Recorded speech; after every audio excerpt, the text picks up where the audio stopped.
नमस्कार विद्यार्थी मित्रांनो, dream SSC by Tejas Ghanwat या यूट्यूब चॅनलमध्ये आपल्या सर्वांचं स्वागत आहे। खास मराठी मुलांसाठी हा चॅनल सुरू केलेला आहे आणि तुमचा सर्वांचा खूप चांगला प्रतिसाद या चॅनलला येत आहे। तर लास्ट व्हिडिओमध्ये आपण काय केलं तर GDचा सिलेबस आणि पॅटर्न समजून घेतलेला, बुक लिस्ट वगैरे। तर या व्हिडिओच्या माध्यमातून आपण सेंट्रल पोलीस ऑर्गनायझेशनमध्ये सब इन्स्पेक्टर म्हणून म्हणजे सेंट्रल PSI म्हणून तुम्ही कसं सिलेक्ट होऊ शकता सेंट्रल आर्म पोलीस फोर्समध्ये आणि दिल्ली पोलीसमध्ये, तर याची माहिती घेणार आहे। तर या व्हिडिओमध्ये आपण काय करणार आहे, पहिल्यांदा तर फक्त CPOचा पॅटर्न कसा असेल किंवा CPOमध्ये काय सिलेबस असतो, कशा प्रकारे असते, तर सेंट्रल पोलीस ऑर्गनायझेशनमध्ये तुम्ही CAPFमध्ये सब इन्स्पेक्टर म्हणजे सेंट्रल PSI म्हणून कसे भरती होऊ शकता।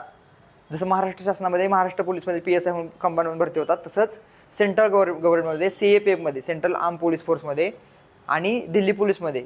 का तर दिल्ली काय तर युनियन टेरिटरी आहे, तर दिल्लीचं कोण बघतं तर सेंट्रल गव्हर्नमेंट बघतं। तर त्या सर्व फोर्समध्ये पोलीस फोर्समध्ये सेंट्रलच्या तुम्ही PSI म्हणून कसे सिलेक्ट होऊ शकता किंवा त्याचा सिलेबस काय आहे, पॅटर्न काय आहे, तर याची माहिती आपण ह्या व्हिडिओच्या माध्यमातून घेणार आहे। तर आपण सुरू करूया यासाठी। तर सगळ्यात पहिल्यांदा तर तुमचं सिलेक्शन कुठं होऊ शकतं, यामध्ये तुमचं सिलेक्शन कुठं होणार आहे, तर दिल्ली पोलीसमध्ये होणार आहे। त्यानंतर CISF आहे, BSF आहे, CRPF, ITBP आणि SSB हे 5 जे आहेत ते सेंट्रल आर्म पोलीस फोर्स आहेत आणि हे दिल्ली पोलीस आहे। तर तुमचं या 5 ठिकाणी सिलेक्शन होऊ शकतं as a police sub inspector म्हणून, ठीक आहे। यानंतर आहे तर तुमचं इलिजिबिलिटी क्रायटेरिया, तर एज्युकेशन क्वालिफिकेशन काय असलं पाहिजे त्यासाठी। एज्युकेशन क्वालिफिकेशन काय आहे, तर तुमच्याकडे बॅचलर डिग्री असली पाहिजे, म्हणजे तुमचं 3 वर्षाचं किंवा 4 वर्षाची डिग्री जी असते ती तुमची डिग्री कंप्लीट झाली पाहिजे। तर इथं लिहिले मी bachelor degree from any recognize university. त्यानंतर आहे जे मेल आहेत ज्यांना दिल्ली पोलीसमध्ये सब इन्स्पेक्टर व्हायचं आहे त्यांच्यासाठी काय तर एक ड्रायव्हिंग लायसन्स त्यांना मॅन्डेटरी आहे, LMVचं लाईट मोटर व्हेकलचं, ठीक आहे।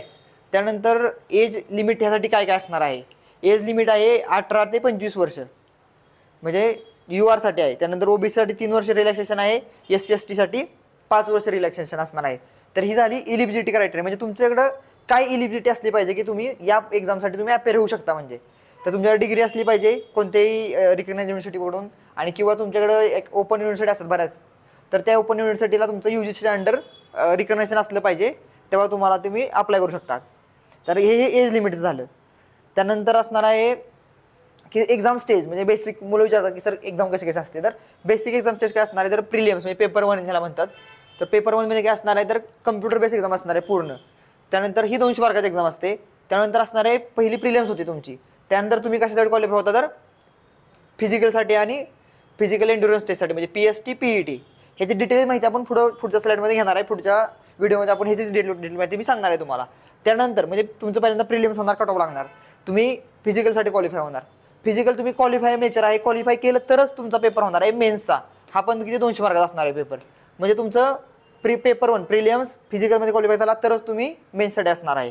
त्यानंतर असणार तुमची डिटेल मेडिकल एक्झामिनेशन, म्हणजे मेडिकल एक्झामिनेशन जे असणार आहे ती डिटेल असणार आहे, म्हणजे ती थोडी टफ असणार आहे मेडिकल एक्झामिनेशन।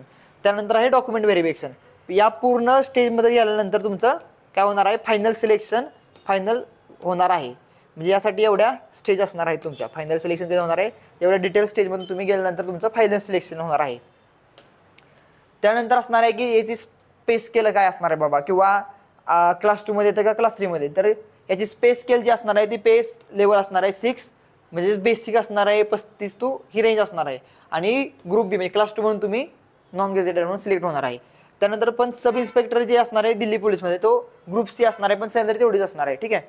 त्यानंतर इन हँड सॅलरी बाबा सुरुवातीला स्टार्टिंगला किती पडते, तर आत्ताच्या कंडिशननुसार सिच्युएशननुसार तुमची इन हँड सॅलरी जर पोस्टिंग झाली तुमची तर 65,000च्या अराउंड असणार आहे, ठीक आहे। ट्रेनिंगमध्ये थोडी कमी असते कारण HR तुम्हाला भेटत नाही, HR आणि ट्रॅव्हलिंग ऑनर्स तुम्हाला भेटत नाही, त्यामुळे लिहिले मी payment may vary according to posting, म्हणजे XYZ सिटीनुसार तुमचं पोस्टिंग जर झालं तर त्यानुसार तुमचा HR असतो, त्यामुळे तुमचं पेमेंट व्हॅरी होऊ शकतं। म्हणजे हे तुम्हाला जस्ट नॉलेज असावं की किती पगार असतो किंवा काय असतं, त्यासाठी तुम्हाला मी सांगितलेलं आहे।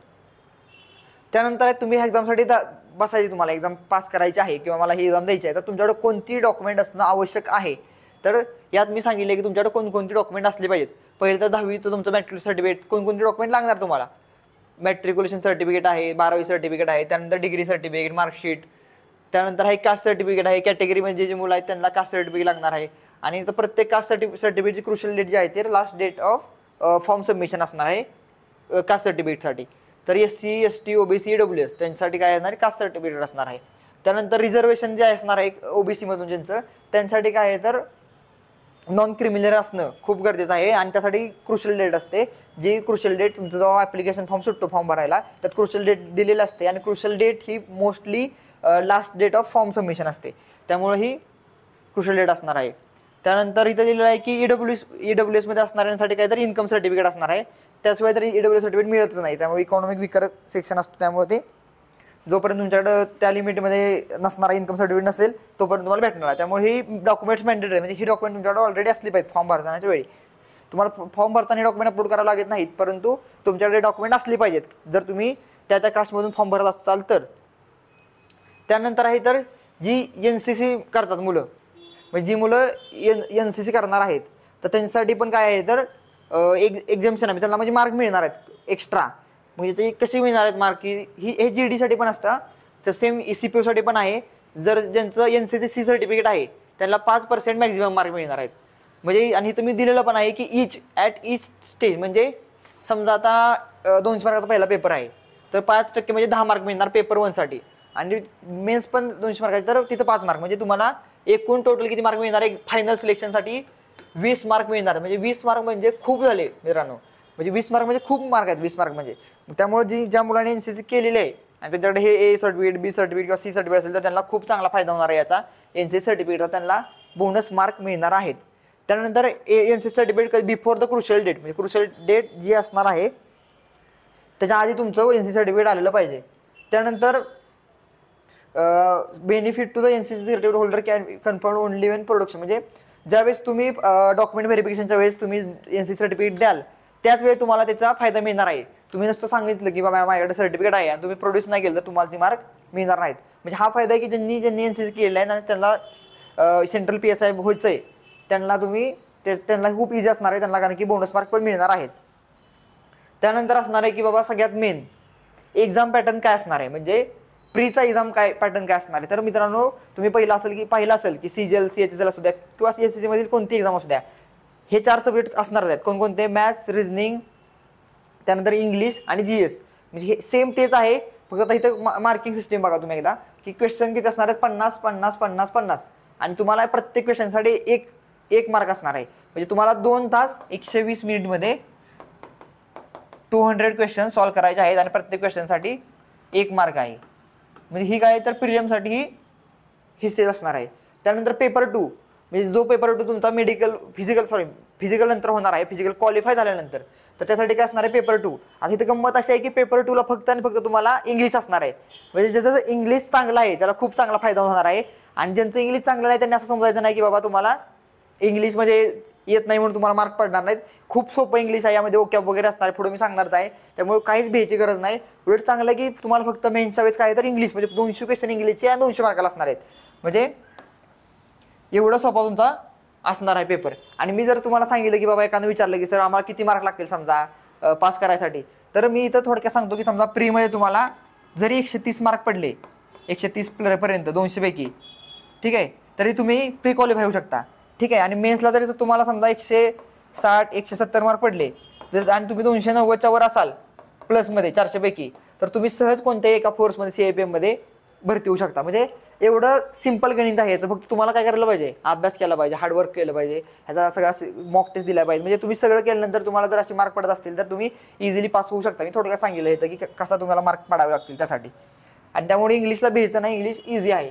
त्यानंतर सिलेबस आहे. तर बुद्धिमत्तेमध्ये काय असते इथं मी सगळं लिहिलेलं आहे की बुद्धिमत्ता समजा काय काय असणार आहे, वर्बल आहे, नॉन वर्बल आहे, ॲनॉलॉजी आहे, त्यानंतर नंबर सिस्टीम आहे, त्यानंतर आहे नंबर सिरीज आहे, फिगर सिरीज, प्रॉब्लेम सॉल्विंग आहे, ब्लड रिलेशन. म्हणजे जे बुद्धिमत्ता आपण शिकलेलं आहे 7वीमध्ये किंवा स्कॉलरशिपला वगैरे, नॉर्मल बुद्धिमत्ता, म्हणजे हे तुम्हाला याचं फक्त प्रॅक्टिस करायचं आहे, तुम्हाला ते जमवू शकतं असं बुद्धिमत्ता असणार आहे 50 मार्काला. त्यानंतर असणार आहे क्वांट म्हणजे मॅथ्समध्ये पण काय असणार आहे बेसिक अरेथमॅटिक आणि ॲडव्हान्स मॅथमॅटिक, जॉमेट्री वगैरे, प्रॉफिट लॉस, त्यानंतर पर्सेंटेज, टाइम स्पीड डिस्टन्स, हे सगळं ॲलिगेशन आहे, टाइम वर्क आहे. तर हे नॉर्मल जे मॅथमॅटिक्स असणार आहे जे CGLसाठी पण असतं तेच मॅथमॅटिक्स तुम्हाला CPOला पण असणार आहे. आणि तसं तुम्हाला CGLच्या मनानं म्हणायला गेलं तर हे जे मॅथ्स असणार त्याची लेवल थोडीशी कमी आहे.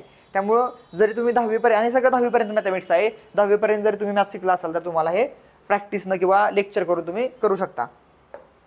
त्यानंतर हा आहे जनरल नॉलेज आणि जनरल अवेअरनेस म्हणजे GSचा पार्ट, जो सगळ्यांना अवघड वाटतं बहुतांश आणि ज्याचं इनपुट जास्त आहे आणि आउटपुट कमी आहे असा सब्जेक्ट आहे कोणता, GS GK. ठीक आहे, GS GKला पण काय असणार आहे, same polity, history, economic, geography, current affairs आहे, स्टॅटिक GK आहे, हे सगळं काय असणार आहे तुम्हाला जनरल नॉलेजमध्ये आहे. त्यानंतर इंग्लिश. आता इंग्लिशचा तर त्यांनी सिलेबसमध्ये तुम्ही जर नोटिफिकेशनमध्ये सिलेबस बघितला तर त्यांनी एवढंच दिलेलं आहे, म्हणजे काय, candidates ability to understand correct English his her basic comprehension and writing ability would be tested. म्हणजे त्यांनी एवढंच दिलेलं आहे, म्हणजे ह्यांना एक्सपेक्ट आहे तर तुम्हाला इंग्लिश आलं पाहिजे बेसिक मिनिमम 10वीपर्यंत. म्हणजे इंग्लिशमध्ये काय आहे, मीन्स ओकॅब, कॉम्प्रिहेन्शन आणि ग्रामर, हे तुम्ही 3 केलं तर तुम्हाला जमू शकतं, तुम्ही ही एक्झाम क्वालिफाय करू शकता. त्यामुळे जास्त काय अवघड नाही आहे, तुम्ही इझिली पास होऊ शकता. सेम इंग्लिश कुठं आहे, मेन्समध्ये पण आहे. जे प्रीला इंग्लिश करणार आहे तेच मेन्सला असणार आहे. त्यांनी इथं पण सेम मेन्सच्या पण मध्ये जर सिलेबस आहे त्यामध्ये काय दिलेलं आहे तर candidates understanding and knowledge of English language will be based on error recognisation आहे, फिलिंग द ब्लँक्स, ओकॅब, ग्रामर. म्हणजे तेच आहे जे जर एकदा तुम्ही SSCसाठी इंग्लिश तयार केलं तर तुम्ही SSC GD, MTS, CHSL, CGL, CPO या सर्व एक्झामसाठी तुम्ही एक्झाम तयार होऊ शकता. सर्व एक्झामसाठी सेम सिलेबस आहे आणि सगळ्यात जास्त जर टफ म्हणलं तर CGLच आहे. जर तुम्ही CGLसाठी डिरेक्टली तयारी करत असाल आणि तुम्हाला ही एक्झाम पण द्यायची असेल तर तुम्ही एक्झाम ही इझिली देऊ शकता. यातील प्रॅक्टिस करू शकता, यातीलच क्वेश्चन मोस्टली CGL येतात. त्यामुळं हे कोणती एक्झाम SSC देत असाल तरी सेमच सिलेबस आहे, सगळं सेम आहे. लेक्चर पण एकाच ठिकाणी करायचे, तुम्हाला वेगळं काय करायची गरज नाही आहे. त्यानंतर असणार आहे की सर ह्याच्यामध्ये जर PET असते म्हणजे फिजिकलला नक्की होतं काय, म्हणजे फिजिकलला काय काय असते तर PET म्हणजे काय तर फिजिकल एंडुरन्स टेस्ट, म्हणजे तुमच्याकडं एंडुर क्षमता किती आहे ती चेक करतात. तर ह्यासाठी काय काय आहे तर तुम्हाला इव्हेंट काय काय असणार आहेत. फिजिकल थोडं जर तुम्ही बघायला गेला तर GST इन्स्पेक्टरमध्ये जे एक्साइज इन्स्पेक्टरचं फिजिकल असतं, प्रिव्हेंटिव्हचं असतं एक्झामिनरचं, तर ते एक्झाम इझी फिजिकल असतं, म्हणजे ते कोणीही पास होऊ शकतं असे फिजिकल असणार आहे. ते फिजिकल असतं ते, तर ते त्यात म्हणजे रनिंग वगैरे सायकलिंग असते. तर त्या मानानं जे CPOचं फिजिकल आहे हे टफ आहे, कारण की तर 100 मुलं फिजिकलला गेली त्यातील 30-40 मुलं पास होतात, एवढं टफ एक्झाम आहे. त्यामुळे फिजिकल तुम्हाला खूप चांगल्या पद्धतीनं CPOचं करायला लागणार आहे. तर आपण फिजिकल बघूया काय काय आहे. फिजिकलमध्ये काय असणार आहे तुम्हाला तर रेस आहे. आता इथं मी मेलसाठी म्हणजे मुलांसाठी काय काय असणार रेसमध्ये तर इव्हेंट काय आहे तर आपला रेसचा म्हणजे रनिंग. तर आता 100 मीटर रनिंग आहे 16 सेकंदामध्ये, 1600 मीटर आहे 6.5 मिनिटामध्ये. आपल्याला वाटतं आपण करू शकतो, पण हे तिथे गेल्यानंतर कळतं की खूप टफ आहे. त्यामुळे विदाऊट प्रॅक्टिस तुम्ही हे करू शकत नाही. प्रॅक्टिस नाही केली तुम्ही बाहेर जाणार. सेम फिमेलसाठी किती आहे तर 100 मीटर 18 सेकंदामध्ये आहे आणि मुलींना 800 मीटरचं आहे 4 मिनिटामध्ये. प्रॅक्टिस केल्याशिवाय जमणार नाही. त्यानंतर लॉंग जंप आहे, म्हणजे लॉंग जंपला काय आहे तर लांब उडी आहे, तर ती किती आहे 3.65 मीटर आहे 3 चान्समध्ये. म्हणजे तुम्हाला 3 चान्स दिले जाणार, 3 चान्समध्ये तुम्ही ते सक्सेसफुल करायचं लॉंग जंप. ठीक आहे, म्हणजे लांब उडी तुम्हाला मारायची आहे. तिथं पांढरी पट्टी असते, त्या पांढऱ्या पट्टी पाय द्यायचा नाही. जर पांढऱ्या पट्टी पाय दिलं तर तुम्ही डिस्क्वालिफाय होणार. मग तुम्हाला 3 चान्स दिला जातात, 3 चान्समध्ये तुम्ही क्वालिफाय व्हायचं. मुलींसाठी किती आहे तीच 2.7 मीटर आहे, 3 चान्स दिले जाणार. त्यानंतर आहे हाय जंप. आता तुम्ही लॉंग जंप जर माराल, लॉंग जंप काही इझी आहे, पण हाय जंपसाठी तुम्हाला परत एकदा प्रॅक्टिस पाहिजे.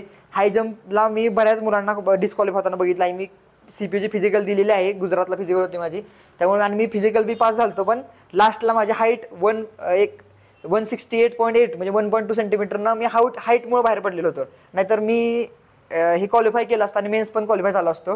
पण एक आपण म्हणतो ना की बाबा देवाच्या मनात काहीतरी वेगळंच लिहिलेलं असतं पुढं, आपल्या गॉड्स प्लॅन म्हणतो तसं मी डिस्क्वालिफाय झालो तिथं. आणि एक मला हे बसला की नाही आपल्याला आणि बरोबर माझी किती होती हे होते 6 फेब्रुवारीला माझी जी फिजिकल होती आणि मी डिस्क्वालिफाय झालो. आणि त्यानंतर दुसऱ्या दिवशी माझं टाइम टेबल आलं की 7 मार्चला तुझी आपली मेन्स आहे म्हणून, 3 ते 7 मार्चपर्यंत मेन्स असणार आहे CGLची. त्यावेळेस माझी एवढी तयारी पण नव्हती, मी मॉक टेस्ट सुरू केलं नव्हतं त्यावेळेस. मग त्या म्हणजे हिथं मी डिस्क्वालिफाय झालो, पण मला परत लक्षात आलं की आपल्याला आता CGL केल्याशिवाय म्हणजे पर्याय नाही दुसरा. त्यामुळे मी CGLमध्ये पूर्ण फोकस केला, दिवसाला 2-2, 3-3 मॉक द्यायचो मेन्सच्या. मग माझं सिलेक्शन झालं. म्हणजे असं पाहिजे की म्हणजे एका ठिकाणी झालं तर तुम्ही दुसऱ्या ठिकाणी पण होऊ शकता. काय सांग म्हणजे देवाच्या मला दुसरं काय असू शकतं आपल्यासाठी. तर तसंच काहीसं घडलं म्हणजे माझ्या बाबतीत. तर हाय जंपला मी तिथं बघितलं की बरीच मुलं डिस्क्वालिफाय होतात. त्यामुळे हाय जंप किती येतं 1.2 मीटर आहे, 3 चान्स तिथं पण असणार आहे. मुलींसाठी 0.9 मीटर 3 चान्समध्ये असणार आहे. त्यानंतर गोळाफेक असणार आहे, एकदम इझी गोळाफेक असते 4.5 मीटर 3 चान्समध्ये असणार आहे. मुलींसाठी गोळाफेक नाही आहे. हे झालं म्हणजे फिजिकल एंडुरन्स PETसाठी झालं. त्यानंतर फिजिकल स्टँडर्ड स्टेट जिथूनच मी डिस्क्वालिफाय झालो. तर त्यासाठी काय काय असणार आहे तर इथं हाईट चेस्ट मेजर केली जाते मोस्टली. वेट पण असतं, पण वेटला त्याच्या काय म्हणजे वेटचा काही प्रॉब्लेम येत नाही. वेट नसलं तरी ते सांगतात की तुम्ही वेट वाढवू नये मेडिकलपर्यंत. त्यानंतर आहे इथं कॅटेगरीसाठी OBC, UR आणि SC त्या तिन्हीसाठी किती 170 मुलांसाठी, 157 मुलींसाठी. त्यानंतर आहे ST साठी किती आहे तर 162.5, 154 सेंटीमीटर कुणासाठी आहे, मुलींसाठी आहे. त्यानंतर मराठा जे आहेत म्हणजे मराठा जात ज्यांची आहे महाराष्ट्रातील त्यांच्यासाठी खूप चांगली एक गोष्ट आहे की त्यांनी जर D सर्टिफिकेट काढलं तहसीलदार ऑफिसमधून, D सर्टिफिकेट तुम्हाला भेटतं हाईटसाठी, रिलॅक्सेशनसाठी. तर त्यांना किती हाईट लागते 165, मुलींना 155 लागते. त्यासाठी तुम्हाला काय करायचं आहे, रिलॅक्सेशनसाठी D सर्टिफिकेट काढायचं आहे. तरच तुम्हाला जी मुलं महाराष्ट्रातील आहेत GD साठी पण आणि CPU साठी पण ज्यांची कास्ट ही मराठा आहे त्यांना जर तुम्ही तहसील ऑफिसमध्ये D सर्टिफिकेट काढलं तर तुम्हाला हाईटमध्ये रिलॅक्सेशन भेटतं. मुलांसाठी 165 सेंटीमीटर आहे आणि मुलींसाठी 155 सेंटीमीटर ते रिलॅक्सेशन असणार आहे. त्यानंतर आहे की चेस्ट, तुमची चेस्ट किती असली पाहिजे, 80 सेंटीमीटर आहे UR OBC SC साठी. मिनिमम एक्सपान्शन असणार आहे 5 सेंटीमीटर, ST साठी 77 सेम 5 आणि मराठासाठी जे असणार त्यांना 80 सेंटीमीटर असणार आहे आणि एक्सपान्शन 5 सेंटीमीटर. तर हे सांगितलं तुम्हाला काय झालं, पहिल्यांदा सांगितलं फिजिकल एंड्युरन्स टेस्ट. त्यानंतर ही सांगितलं मी तुम्हाला फिजिकल स्टँडर्ड टेस्ट म्हणजे तुमचं इथं हाईट, चेस्ट वगैरे मोजलं जाणार आहे. त्यानंतर असणार आहे की प्रेफरन्स. आता ह्यामध्ये की तुम्ही कुठं जायचं म्हणजे कशानुसार तुमचा प्रेफरन्स भरला जातो. तर काय होतं तर जेव्हा तुमचं मेडिकल म्हणजे आता मुलं विचारणार सर मेडिकल राहिलंच की, आता मेडिकलवर आपण एक वेगळा व्हिडिओ बनवणार आहे कारण की ह्याचं मेडिकल थोडंसं अवघड असतं. त्यात काय काय कॅरेक्टर असतील ते डिटेलमध्ये आपण मेडिकलमध्ये व्हिडिओ घेणार आहे. तर ज्यावेळेस तुम्ही क्वालिफाय होता म्हणजे मेन्स पण क्वालिफाय म्हणजे तुम्ही जर क्वालिफाय झाला समजा फिजिकल झाला म्हणजे फिजिकल PST झाली, PET झाली, त्यानंतर तुमची डेट आहे, तुमचं एक कट ऑफ लागतो म्हणजे की जी मुलं क्वालिफाय झाली आहेत कशासाठी तर मेन्ससाठी. तर जे पेपर मेन्स म्हणजे पेपर 2 ज्यावेळेस तुम्ही पेपर 2 देता त्यानंतर तुम्हाला एक परत एकदा कट ऑफ लागतो आणि तुम्हाला मेडिकलसाठी बोलावलं जातं. आता मेडिकलसाठी पण मेडिकलच्या वेळेस पण काय होतं तर बरीच मुलं डिस्क्वालिफाय होतात कारण की बऱ्याच जणांची आयसाईट नसते 6/6, 6/9 तर करेक्टर आहेत आयसाईटचे वगैरे. मग सगळ्यात मेन तेच आहे कलर ब्लाइंडनेस आणि नाईट साईट. तर तुम्हाला समजा मेडिकल झालं, मेडिकलमध्ये तुम्ही क्वालिफाय झाला तर त्यानंतर मग फायनल कट ऑफ लागतो. फायनल म्हणजे फायनल सिलेक्शन कधी होणार तुमचं जेव्हा मेडिकल क्वालिफाय होईल. मग प्रेफरन्स कधी केलं जातं तर व्हेरी इम्पॉर्टंट ड्युरिंग प्रेफरन्स. मग तुम्हाला त्यावेळेस प्रेफरन्स मागितला जातो मेडिकल झालं तुम्हाला कुठं जायचं आहे. मग सगळ्यात जास्त कट ऑफ कुठं लागतो दिल्ली पोलीसला लागतो का तर मोस्टली नॉर्थची मुलं फॉर्म भरतात आणि त्यांना नॉर्थमध्ये राहायचं असल्यामुळे त्यांनी होम स्टेटसाठी ते काय करतात जवळ किंवा होम स्टेटच्या जवळ तर दिल्ली पोलीसला. मग सगळ्यात जास्त कट ऑफ लागतो दिल्ली पोलीसचा.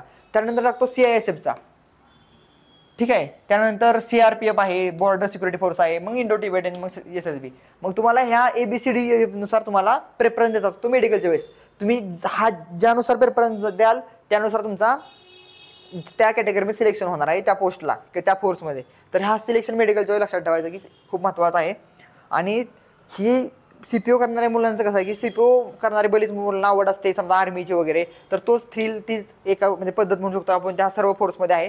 तर ज्यांना कोणाला CPO मध्ये जायचं आहे महाराष्ट्रातील मुलांना, ज्यांना महाराष्ट्र पोलीसमध्ये PSI वगैरे भेटलेलं नाही समजा किंवा PSI तिकडे गेले नाहीत, ज्यांना सेंट्रलमध्ये काम करायचं आहे सब इन्स्पेक्टर म्हणून, तर त्यांच्यासाठी CPO ही खूप चांगली ऑपॉर्च्युनिटी आहे, खूप चांगली एक्झाम आहे ज्यातून तुम्ही ॲज सब इन्स्पेक्टर म्हणून CAPF आणि दिल्ली पोलीसमध्ये भरती होऊ शकता. तर या व्हिडिओच्या माध्यमातून आपण काय पाहिलं तर CPOमध्ये किंवा CPOची स्टॅटर माहिती काय आहे, CPOमध्ये पॅटर्न कसं असणार आहे, काय काय सिलेबस असतो समजा त्यामध्ये किंवा काय काय डॉक्युमेंट्स तुम्हाला रिक्वायर्ड आहेत ह्याची सर्व माहिती घेतलेली आहे. आपण यानंतरच्या व्हिडिओमध्ये काय करणार आहे तर तो CPOचा म्हणजे बुक लिस्ट काय असणार आहे किंवा कुठून अभ्यास करायचा याची माहिती आपण नेक्स्ट व्हिडिओमध्ये घेणार आहे. आणि तुमचा प्रतिसाद मित्रांनो असाच राहू द्या, जास्तीत जास्त मराठी लोकांपर्यंत हा व्हिडिओ पोचवा किंवा ही माहिती पोचवा, आपलं चॅनल पोचवा, जेणेकरून आपली जास्तीत जास्त मराठी मुलं जे महाराष्ट्रातील आहेत ती या एक्झामकडे वळतील आणि ही एक्झामबद्दल त्यांना अवेअरनेस वाढेल आणि जास्तीत जास्त मुलांचं सिलेक्शन या एक्झाममध्ये होईल. धन्यवाद.